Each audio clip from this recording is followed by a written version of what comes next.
안녕하세요. 생활의 기술입니다. 와이파이 방식과 지급이 방식의 차이점, 특징, 궁금증, 지급이 허브 구매 방법 설명해 드리겠습니다. 영상이 좀 기니까 설명글에 있는 목차를 참고하셔서 필요한 부분만 보시면 되실 것 같습니다. 스마트 기기는 인터넷에 연결이 되어야 됩니다. 인터넷에 연결이 되는 방식이 와이파이 방식과 지급이 방식이 있습니다.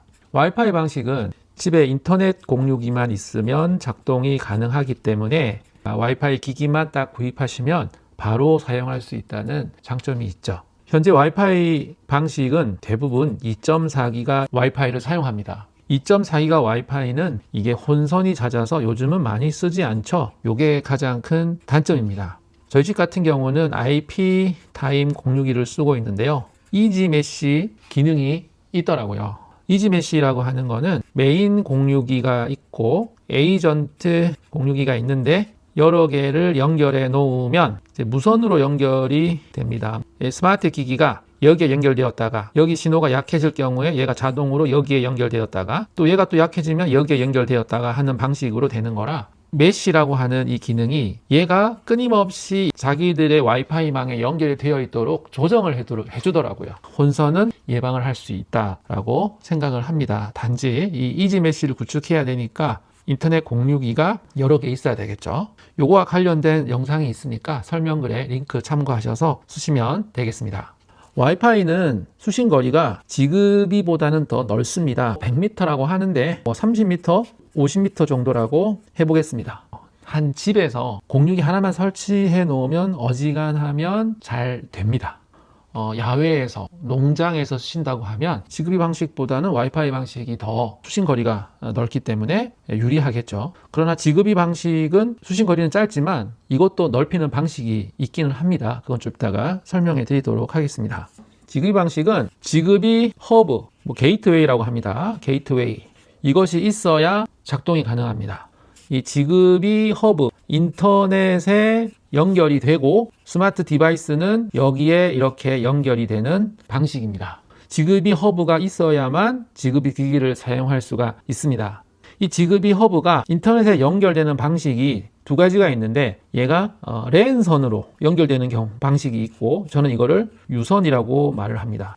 와이파이로 연결이 되는 경우가 있는데 그래서 저는 요거를 유선 지급이 허브, 무선 허브라고 저는 말을 하고 있어요. 보통 와이파이로 연결이 되는 무선 허브를 많이들 쓰시죠. 지급이 허브 안에 여러 개 기계가 연결되어 있는데 지급이 허브 자체가 인터넷과 연결이 끊겨버리면 얘네들은 무용지물이 되게 되겠죠. 그래서 지급이 허브가 인터넷과 안정적으로 연결이 되려면 무선보다는 유선 허브가 더 안정적으로 연결이 될 수 있기 때문에 끊어졌을 때 피해가 좀 많으신 분들은 업장 같은 데서 쓰시는 분들은 유선 허브를 설치하시라고 권장을 합니다. 왜냐하면 무선보다는 유선이 더 안정적으로 인터넷에 연결이 되기 때문에 지급이 허브가 유선으로 연결이 되는 게 더 좋다라고 저는 생각합니다. 그러나 이렇게 이지 메시를 이용을 해서 와이파이를 구성했다면 무선 허브로 해도 큰 관련은 없겠죠.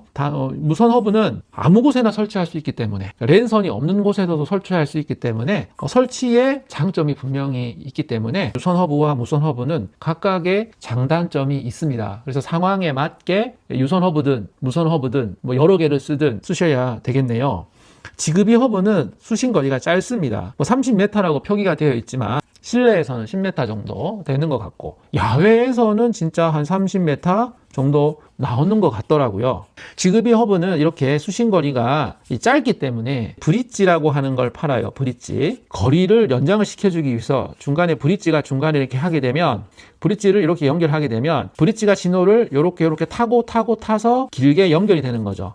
여기서 한 5m라고 한다면 얘가 여기에 연결되어서 여기서 여기로 이렇게 연결될 수 있는 이 브릿지를 사용을 하면 수신거리는 많이 확장이 될 수가 있기 때문에 충분히 사용할 수 있습니다. 예를 들어서 건물이 있으면은 1층, 2층, 3층, 4층, 5층, 6층이 있다면 1층에도 하나, 2층에도 하나 각 층마다 지급이 허브를 하나씩 달아 놓으시면 전체를 앱 안에서 하나의 아이디로 컨트롤할 수 있게 되는 겁니다. 그래서 거리에 대한 단점은 브릿지를 이용해서 단점을 극복할 수 있는데 지급이 전구, 지급이 플러그는 일부 기종들에서는 이 브릿지 기능이 내장이 되어 있는 것들이 많이 있어요. 뭐 이런 수신 거리는 문제가 없이 쓸 수가 있는데, 최근에는 이 전구 플러그에 이 브릿지 기능을 제거를 하고 파는 경향이 좀 있기는 하더라고요. 대신 이 브릿지를 좀 싸게 공급을 하는 정책으로 바뀌지 않았나 하는 생각이 들고 있습니다.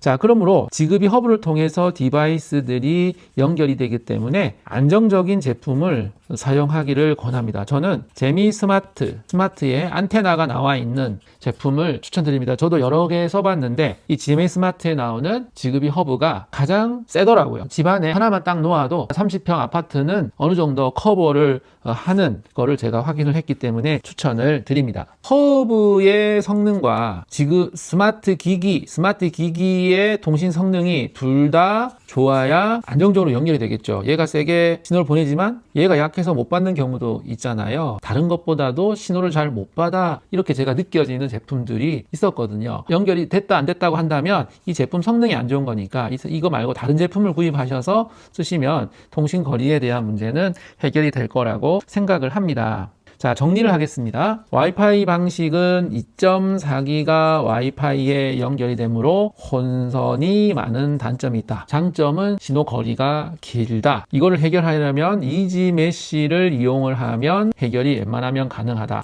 지급이 허브가 있어야 하고, 허브는 성능이 좋아야 하고, 수신거리가 짧기 때문에 브릿지를 사용하면 되고, 지급이 허브는 인터넷에 안정적으로 연결이 되어 있어야 되기 때문에 랜 방식을 추천을 드리고, 와이파이 방식으로 한다면 이것도 여전히 이 지급이 허브가 이지메시로 연결이 되어 있다면 안정적으로 사용할 수 있다라는 점을 말씀드렸습니다. 자주 하시는 질문에 대한 말씀을 좀 해볼게요. 와이파이 같은 경우에 하나의 인터넷망에 연결이 돼야 되느냐라는 질문이 있습니다. 여기에만 연결이 돼야 되는지라고 하는 궁금증이 있더라고요. 아닙니다. 기계가 여기에 연결되더라도, 이렇게 여러 개의 와이파이망에 연결되어도 상관없습니다. 처음에 설치할 때만 이 핸드폰을 이 와이파이망에 와이파이 연결한 다음에 한 번만 페어링을 해주고 난 뒤에는 이 핸드폰도 다른 데가 있더라도 아무 상관이 없고요. 여기가 뭐 우리 집이고 이거는 회사고 여기는 1층이고 2층이고 3층이고 달라도 아무 상관이 없습니다.